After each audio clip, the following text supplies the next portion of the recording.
So today I'm going to be doing a little bit more of a deep dive on a project case study. I get involved in a wide variety of glass and glazing technology questions. And some of the projects that I get involved with, people have an existing building, they want to upgrade the energy efficiency of that building. And then a lot of times I work on historic buildings where people have these beautiful older buildings and they want to maintain the aesthetic and look of that building. So today I'm going to be meeting with Kate Allen from Allen Architectural Metals. We're going to go through a project on the Albert Kahn building. So this is up in Detroit.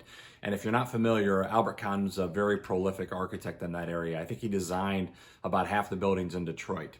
So this developer was going to upgrade that building and convert a lot of it over to apartments and condos, but they wanted to kind of balance that aesthetics and energy efficiency. So I'll be talking to Kate about what that project looked like for them, what sort of things they evaluated, and then I'll be actually going to the site and looking at how the project is progressing with Ryan Lezak. So what they ended up deciding was they were going to take a 1/4-inch vacuum insulated glazing product that we make and reglaze the original windows. So that was able to keep the aesthetics, keep these beautiful old bronze double hung windows, but also get them the energy efficiency upgrades that they were targeting. So I'm going to do kind of a deep dive, talk a little bit about that project, do a little bit of an evaluation of what that looks like, and hopefully it's interesting for you. Thanks again. So here is the Albert Kahn building in Detroit, Michigan. So we're going to start off today with Kate Allen Lezak. Kate, thanks again for your time today. Hope you're doing well. Tell us a little bit about yourself and a little bit about the project. My name is Kate Allen Lezak. I am the Executive Vice President of Allen Architectural Metals. I live in Detroit, Michigan, and I've been here for 4 years. And we are discussing the historic restoration of the Albert Kahn building in News Center, Detroit. Awesome. Art Deco.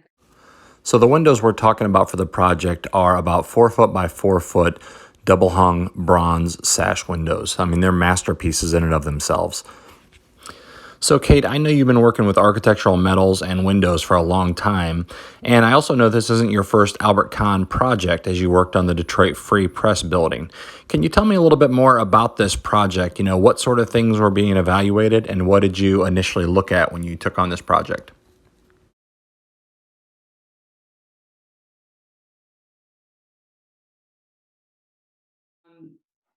So there was I was seeing a lot of GFRC, GFRP recommendations on things, and I was like, ugh, as a preservationist, you cringe when you see that.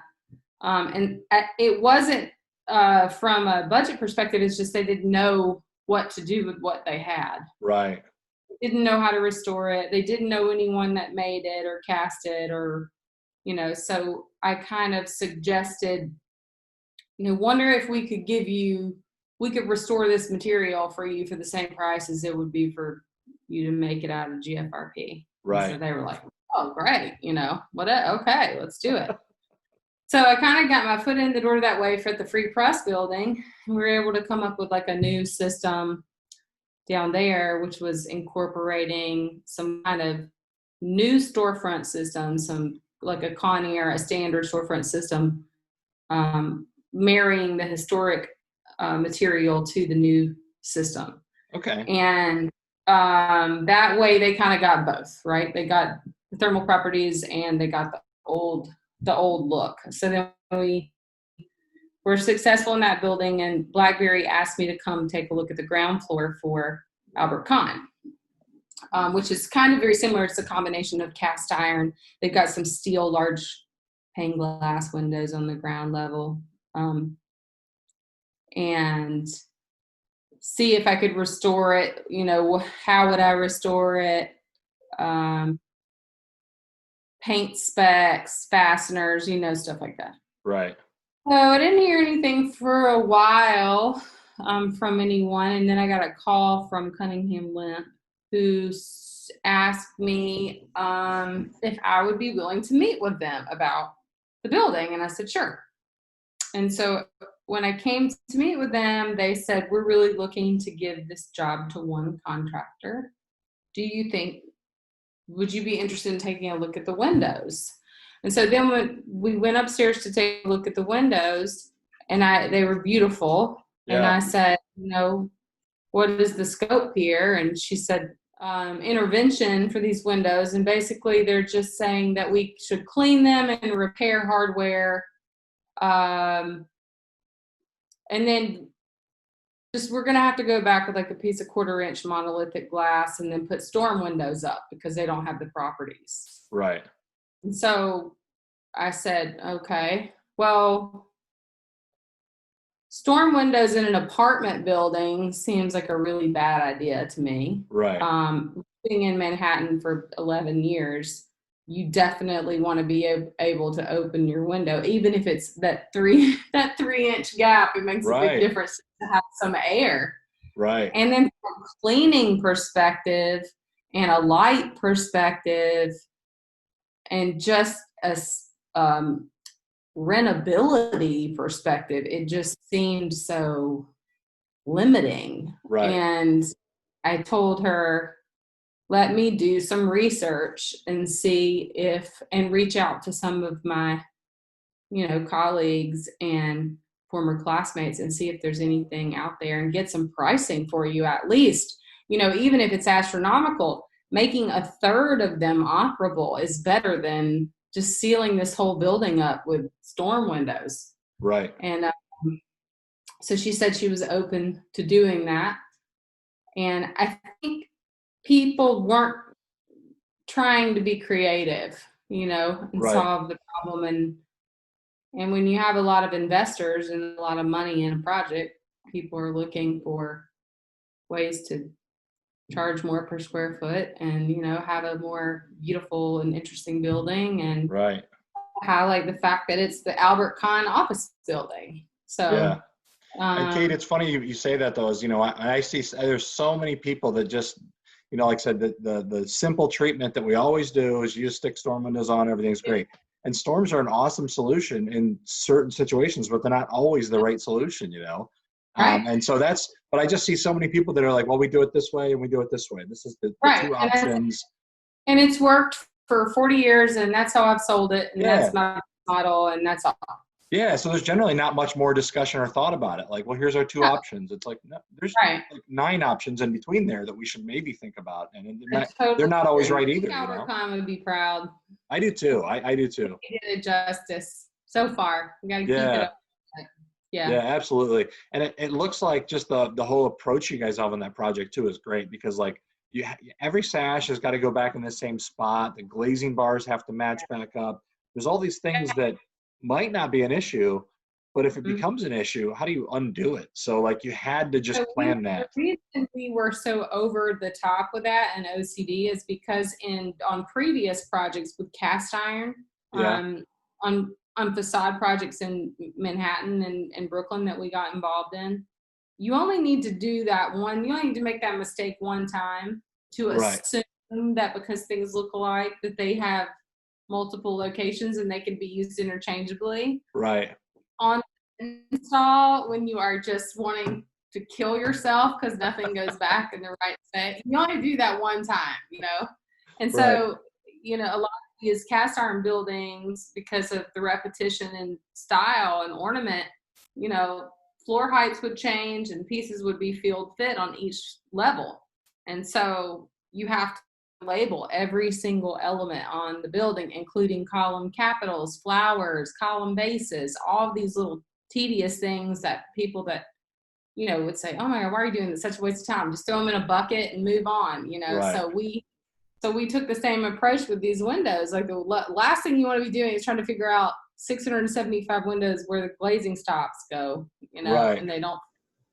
So, how come this one doesn't line up? I'll just drill one more hole 1,000 times. Right. We tried to be really meticulous about our organization and our approach to this. Yeah, and I think it shows and it pays off in just the approach that you have on the project. It seems like it's just going back together real simply and like I said, you're probably saving time and money by being meticulous at the front end of it, I would think. But, it's never fast enough.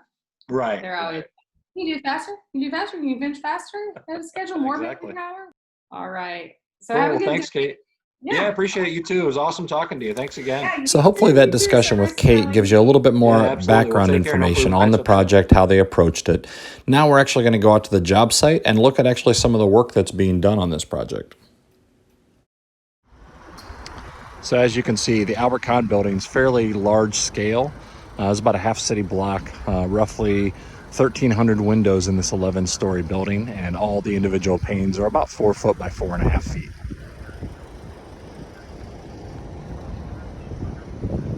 Project's being done in a couple steps, so they are reglazing the 5th through 11th floors first, and then they're going to be coming back in afterwards and finishing the lower floors. So here's a better idea on that staging process we just talked about with Kate. All of the sashes have been removed, the glazing bars have been taken off, the glass has been removed, everything's been cleaned up, and now they're getting prepped to go in and get restored.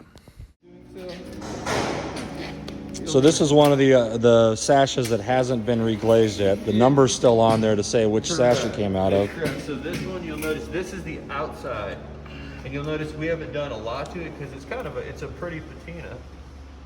Nice. So that natural patina is just right on the exterior of the sash to begin with. And this has been exposed to weather, obviously here, so it's more severe. The oxidation is more severe on the outside than it was on the interior. The interior is more of a brown. And then you can see where the glass was is actually fairly protected, it looks like. It is, absolutely. Is it all bronze hardware as well? It's all bronze hardware. So basically... So Robert is one of the finishers on this project.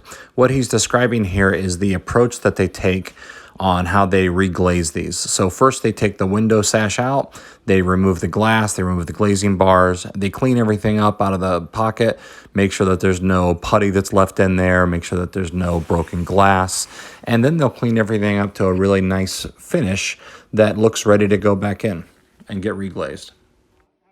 Okay. Let's try on the other side, see how we're finishing it differently. So the inside, we're looking for kind of like an antique bronze finish, and this one hasn't been waxed yet, but it's been cleaned. The waxing is a separate process. But the outside, the owner wanted to go with more of a natural look because the patina is pretty. So we're trying to keep some of that green patina on the outside so you'll have some of that old look. So once the sashes have been fully prepped and it's ready for glass to go back in, they'll go around the perimeter and add these little glazing stops, just little rubber to keep the glass from coming in direct contact with the metal on either side of the glass or on the edge of the glass.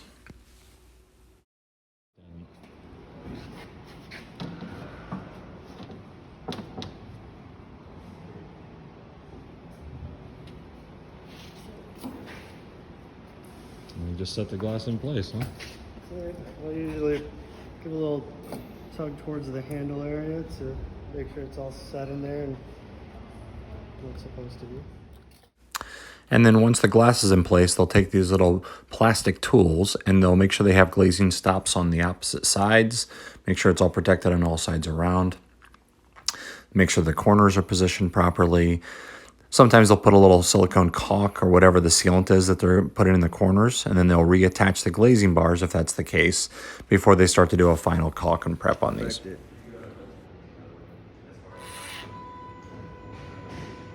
So you're trying to get that bead on the inside. Right up on the inside, you want to take the gun and go like right underneath.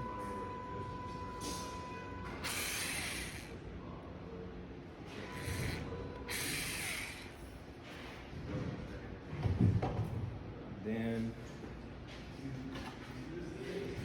take just a regular putty knife Yep. and kind of go along the edges to make sure it's real clean.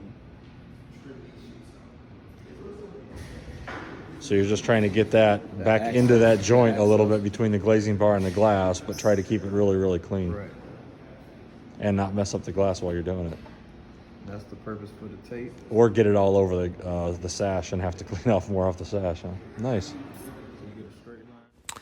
So once the sash has all been reglazed and everything's been sealed, now these units are pretty much set and ready to go back in. So they've got to make sure the rest of the hardware has been cleaned up and finished. They'll store the window sash just sitting off to the side, and then they'll take them upstairs and reinstall them in the window openings. My name is Lamar Johnson. I'm a foreman for Allen Architectural.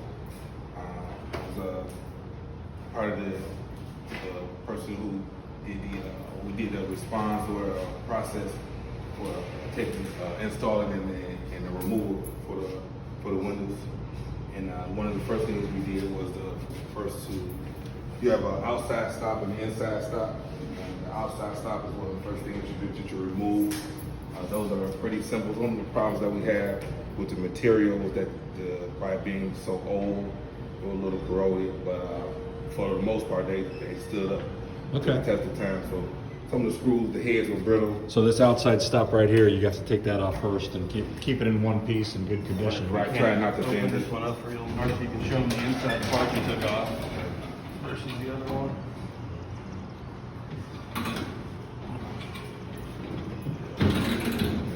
So you have the outside stop, then you have an inside stop, which is on the upper and the lower windows.